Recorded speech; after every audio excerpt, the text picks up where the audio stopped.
Apa saja komitmen investasi Apple dari hasil pertemuan CEO Apple Tim Cook dengan Presiden Jokowi? Akankah Apple jadi membuka pabriknya di Indonesia?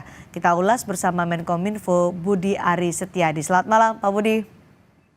Selamat malam Mbak Cindy. Baik, terima kasih sudah bergabung. Pak Budi tadi kan ikut dalam pertemuan antara Tim Cook dan Presiden Ya, Jokowi. Jadi kesepakatannya seperti apa deal-dealan antara Tim Cook dengan pemerintah Indonesia? Jadi bikin pabrik di Indonesia? pertama Apple seperti apa yang disampaikan oleh Mr. Tim Cook, Apple memandang Indonesia sebagai pasar yang penting karena Mr. Tim Cook juga melihat Indonesia ini negara yang luar biasa, unik, beragam suku tapi bisa bersatu, dan juga Indonesia ini populasi demografinya kan isinya young generation.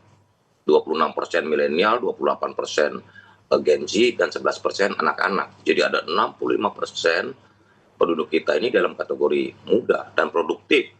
Sehingga dalam pandangan Apple ini bisa menjadi pendorong, penggerak, prospek kemajuan teknologi, khususnya teknologi digital di masa depan gitu.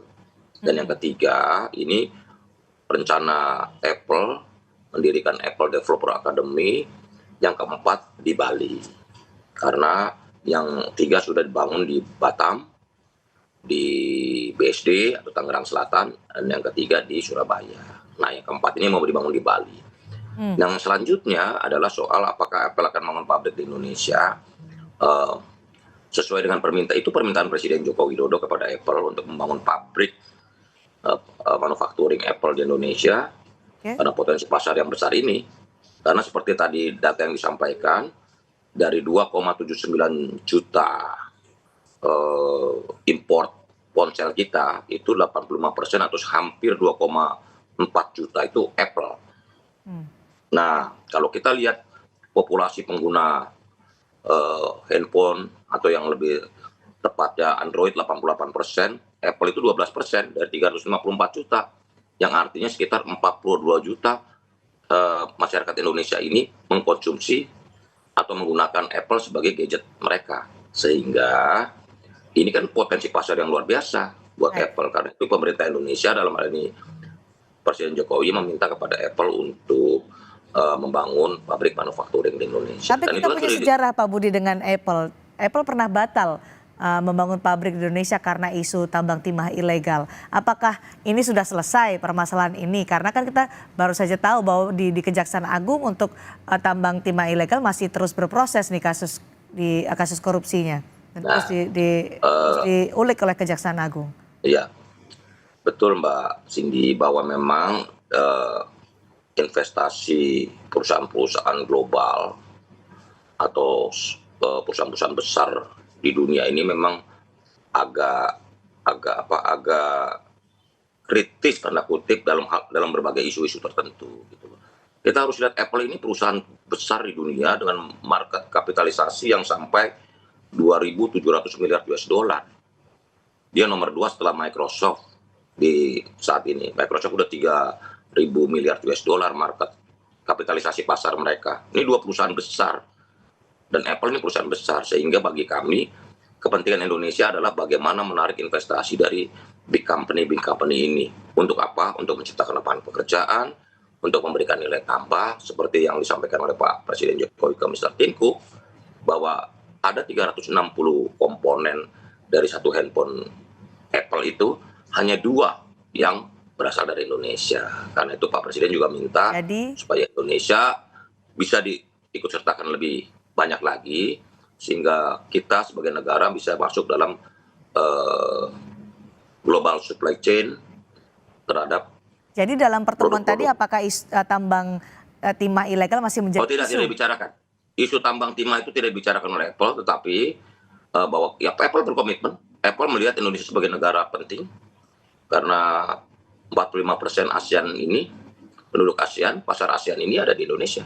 Dan Indonesia berperan penting dalam bukan sekedar menjadi pasar aja, tapi juga harus menjadi bagian dari ekosistem digital, terutama dari Apple ini. Kita bisa lihat begini Mbak, Apple sendiri mengakui bahwa Apple Developer Academy ini, bahwa orang-orang Indonesia ini, sumber daya manusia Indonesia ini sangat kreatif. Ya, baik. Terutama lulusan-lulusan Apple Developer Academy yang betul-betul bisa mengekspor, bukan hanya dijual di dalam negeri, aplikasi-aplikasi yang dibuat oleh anak-anak Indonesia, tapi juga bisa dipasarkan ke mancanegara. Begitu. Dengan Apple Development Academy ini, karena kan sekarang 4 tujuannya untuk memenuhi TKD 35%. Apakah nantinya atau ujungnya Apple hanya akan menggunakan komponen-komponen yang bisa diproduksi di Indonesia dibandingkan membuat pabrik atau mendirikan pabrik di Indonesia?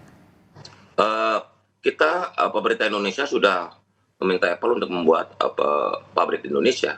Dan beliau, Mr. Tim Cook, sudah menyampaikan mereka akan mengerjakan itu, begitu loh, dalam pertimbangan mereka. Kemudian Dan ditunjuk, kita berharap itu kan nanti ya. karena itulah pemerintah, Presiden sudah menunjuk Pak Luhut Nah, untuk mengkoordinasikan ini semua, terutama investasi, karena ini kan menyangkut ya. banyak kementerian lembaga, bagaimana lahannya, bagaimana insentifnya, bagaimana fiskal policy-nya, bagaimana rantai pasar globalnya. Jadi banyak hal yang harus kita. Apa pertimbangan Presiden menunjuk Menko Marves Luhut Binsar Panjaitan menjadi koordinator? Nah, karena ini udah lintas investasi kementerian. Apple. Ini udah lintas kementerian, Mbak Cindy. Urusan investasi direct investment ini udah langsung menyangkut berbagai kementerian kan, sehingga harus dikoordinasikan dengan baik oleh seorang atau kapasitas Pak Luhut. Karena Pak Luhut ini kan bisa mengkoordinasikan semua kementerian lembaga terkait. Karena urusan investasi langsung atau bangun pabrik itu kan melibatkan banyak kementerian lembaga. Begitu, Mbak. Karena kan apa-apa semua Pak Luhut itu yang mengerjakan. Apakah ada koordinasi apa ditunjuk begitu. adalah Menko Marves? Pak Luhut yang bisa itu. Oke. Menurut saya memang Pak Luhut mampu untuk itu. Dan itu harus Karena Luhut ya? berbagai bottleneck itu bisa diterobos oleh Pak Luhut. Oke. Ini yang menarik Pak Budi. Kenapa pertemuan antara Tim Cook, CEO Apple, dengan Presiden harus di Istana Kepresidenan untuk membahas bisnis, membahas investasi? Apakah itu lazim? Biasa, ini perusahaan skala global bertemu dengan kepala negara, itu hal yang lumrah.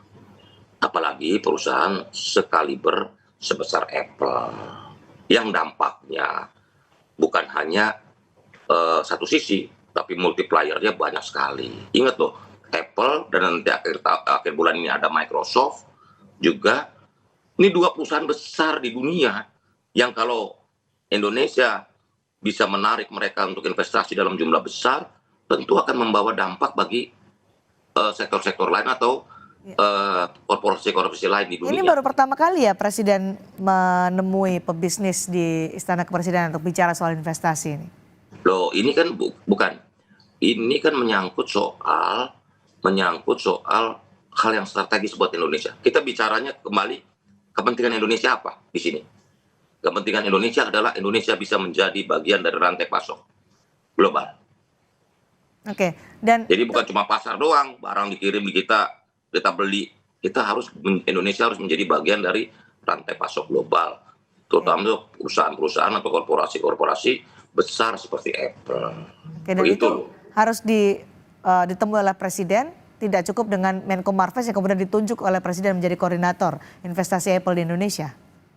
Karena ini banyak hal-hal yang penting dan strategis. Kita ini berkompetisi dengan banyak negara untuk mendapatkan investasi dari perusahaan-perusahaan besar di dunia. Kita ini bersaing dengan Vietnam, bersaing dengan negara-negara lain, gitu loh, untuk memperebutkan investasi dari perusahaan-perusahaan besar itu. Kita sebagai negara punya kepentingan untuk menjadi bagian dari rantai pasok global itu, bukan sekedar mereka menjual produknya di sini. Begitu, Mbak Siti. Terakhir, Pak Budi, jadi kapan Apple akan membangun pabrik Indonesia? Karena tadi disebut sudah sepakat dengan pemerintah Indonesia, tidak lagi membahas soal tambang timah ilegal tadi disebutkan, Pak Budi. Nanti kita tunggu kelanjutannya, karena setelah pertemuan hari ini kita akan ada pertemuan-pertemuan atau rapat-rapat lanjutan untuk mendetailkan semua masalah dan problematika yang ada di dalam pasar Indonesia ini. Gitu. Kita tentu akan memberikan berbagai kemudahan dan juga bagaimana Apple bisa terus berada dalam pasar Indonesia, tetapi juga Indonesia juga harus bukan sekedar pasar, tapi juga bisa memberi nilai tambah bagi kemajuan Indonesia, khususnya kemajuan di sektor teknologi dan digital di Indonesia. Begitu Baik. Mbak. Jadi Terima kasih. kita harus membuka diri karena akhir bulan ini juga setelah Apple, Microsoft akan hadir. Baik, CEO Microsoft akan hadir di Indonesia. kita tunggu nanti Begitu. realisasinya. Terima kasih Menko Iya. Info Budi Aristiadi Terima sudah kasih, bergabung Mbak bersama Sri. Indonesia Malam Kompas TV. Ya. Selamat malam Pak Budi.